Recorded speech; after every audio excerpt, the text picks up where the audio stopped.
Hey, юу яцхан залуусаа New Suck in the House та бүхэнтэй энэ удаагийн бичлэгээр уулзч байгаадаа маш их баяртай байна. Энэ 7 хоногийн базаа мэдээлэл эхлэхэд бэлэн боллоо. За энэ нь гэхдээ дотоодын биш, гадаадын базаа мэдээлэл. Яг энэ дугаараас цаашдын 7 хоног бүр гадаадын зах зээлийн базаа мэдээллийг бас яг дотоодынхтойгоо адилхан ингэж та бүхэндээ хүргэж гэж бодсон юм. Спорт сонирхогч залуусаа та бүхэн Melbet-д New Suck 111 гэсэн промо кодоор бүртгүүлээд анхны депозиттоо 100% бонусыг аваарай. Энэ бол Melbet. За шууд эхний сэдвтэ орцгоё. Эхний сэдв бол рэпер Drake толбогдож байгаа. Канадын алдарт рэпер Drake өөрийн грейт компани болох Universal Music Group-ийг одоо шүүхэд өгсөн байгаа. За мэдээж энэ яагаад шүүхэд өгч вэ? Drake-ийн хувьд бол Kendrick Lamar-ийн Not Like Us хэмээх нэртэй дис дуу гаргаж өөрийг нь буруугаар ойлгуулсан хэмээн үзэж байгаа. За Kendrick-ийг бол тийм. Drake-ийн хэлснээр одоо Universal Music Group нь уг дууг ашиглан түүний нэр хүндийг унгааж грэний хэлэлцээрт давуу тал авахыг оролцсон хэмээн үзсэн байгаа. За ямар үндслэлтэйгээр шүүхэд нэхэмжлэл гаргасан бай. Ерөнхийдөө бол та бүхэнд нэг товч задлаад хүргэжээ. За үндсэн 3 үндслэл байгаа. Эхнийхээс нь эхэлцгээе.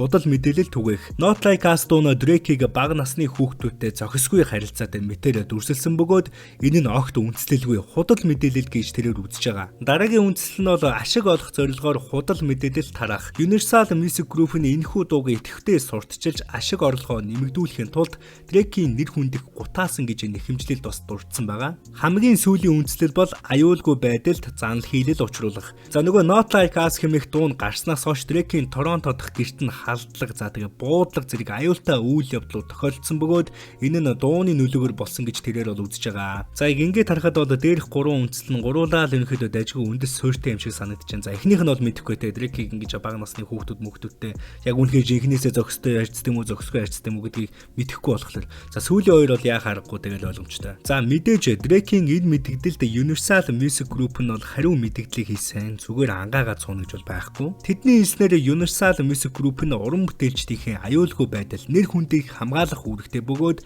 аливаа уран бүтээлийг сурталчлахдаа ёс зүйн өндөр стандартыг баримталдаг хэмээн дурдсан. Тэгээд тэдний хэлснээр Drake-тэй бас хамтран ажиллах сонирхолтойгоо дурдаад амжсан байна. Universal Music Group нь Drake-ийн уран бүтээлийг дэмжиж хамтран ажиллах сонирхолтой хэвээр байгаагаас илэрхийлсэн байгаа шүү. Маш ажиргалтай.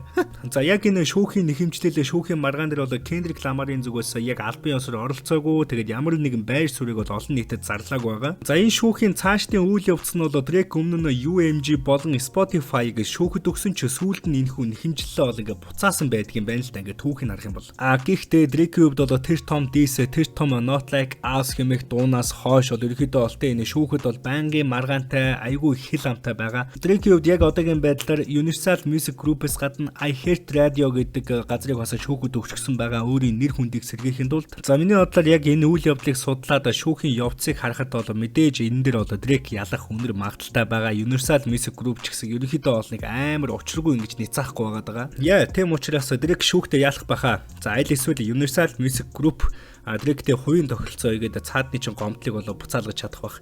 За нэг иймэрхүү л хоёр сууг харагдаж штэ. За дараагийн сэдэв бол Kanye West-тэй холбогдож байгаа. Rapper Kanye West Токиод хүүхдүүдтэйгээ уулзаж 7-Eleven дэлгүүрээс амттан авч буй зураглал нь ерөөдөө камерын дуранд бичигдсэн байгаа. За Kanye West-ийн энэхүү гэр бүлийн уулзалт нь түүний охин Чикагогийн 7 насны төрсөн өдрийг тохиолдуулан болсон байгаа. Хүүхдүүд нь өмнө нь Лос Анжелест ээж Kim Kardashian-тайгаа байсан бөгөөд ойрын үед одоо төмрийн асуудлаас болоод ерөөхдөө бол нүүсэн шинжтэй байгаад байгаа. За Kanye West-ийн хувьд бол яг яах гээд Токиод бас байгаад байна вэ гэхлээр Yeezy брэндийн шин загварууд болон за тэгээд бас өөрийнхөө буулын нэртэй шин цомгон дээр бол Токиод ажиллаж байгаа юм байна.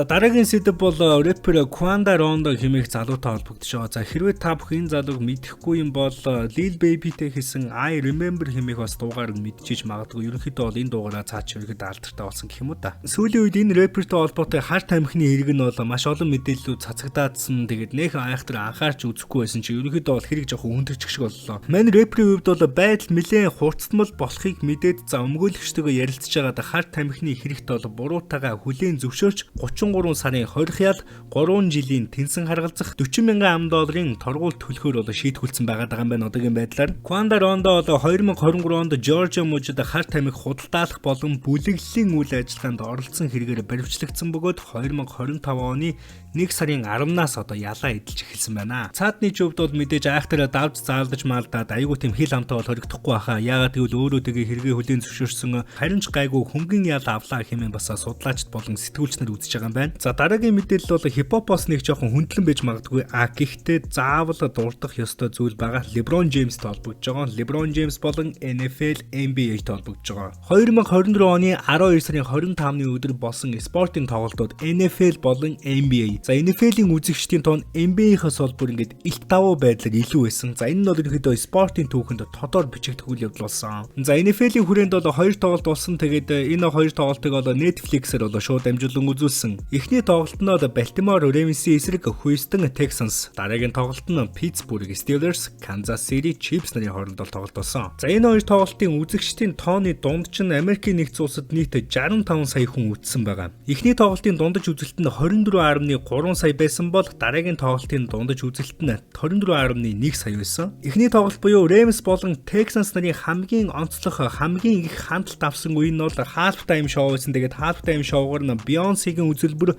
хамгийн их буюу 27 сая үзэгчдийн анхаарлыг татсан байгаа. Харин NBA-ийн талбайд 5 тоглолт болсон бөгөөд хамгийн их үзэгчтэй нь Los Angeles Lakers болон Golden State Warriors нарын тоглолтууд байсан. За тэгээд Lakers Warriors-ийн тоглолт бол дунджаар 7,760,000 мянган үзэгчтэй байсан бөгөөд нийт 5 тоглолтын үзэгчдийн дундаж тоон 25.8 сая хүрсэн байгаа. За яг энэ статистик үзүүлэлтээс харахад NFL-ийн нэг тоглолт нь NBA-ийн 5 тоглолтын дунджаас хүртэл илүү байгааг нь харж байгаа бох. За үнэхээр тасархаа илүү байсан. За яг энэ талаар бол New Heights хэмээх подкастт оролцох үеэрээ LeBron James нэг иймэрхүү байр суурьтай байсан. Now that we're in the NBA, you've went viral a couple of weeks ago, I guess now.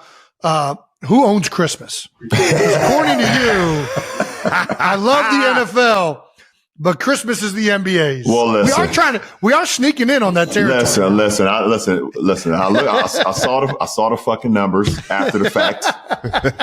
You guys kicked our ass, all right? Okay. From a viewership standpoint, y'all kicked our ass. You had, the games weren't as great as they should have been. They should, yeah. Well, you have fucking Beyonce come out there. I bet Beyonce was a pretty good game. Mahomes and Travis, you guys go there and kick Pittsburgh's ass, and then, Beyonce comes out there. But I had, when you go out there, you got your little brother, and he may get beat up one time, and you're like, hey. We didn't lose that fight. We stand here. We didn't lose. That's how I felt. I had to stand up. I had to stand up for the NBA. Миний энэ удаагийн хамгийн анхны гадаад зах зээлийн базаа бичлэгийг энд хүрээд өндөрлөж байна. Хэрвээ танд базаа бичлэг маань таалагдсан бол лайк дарахаа битгий мартаарай. Манай сувгийн нийт үзэгчдийн 63.6% нь огт subscribe даралгүй үздэг юм байна лээ. Тэм учраас та бүхэн манай сувгт subscribe дарахаа битгий мартаарай. Сакаут түрээштэй үзэгчтэй.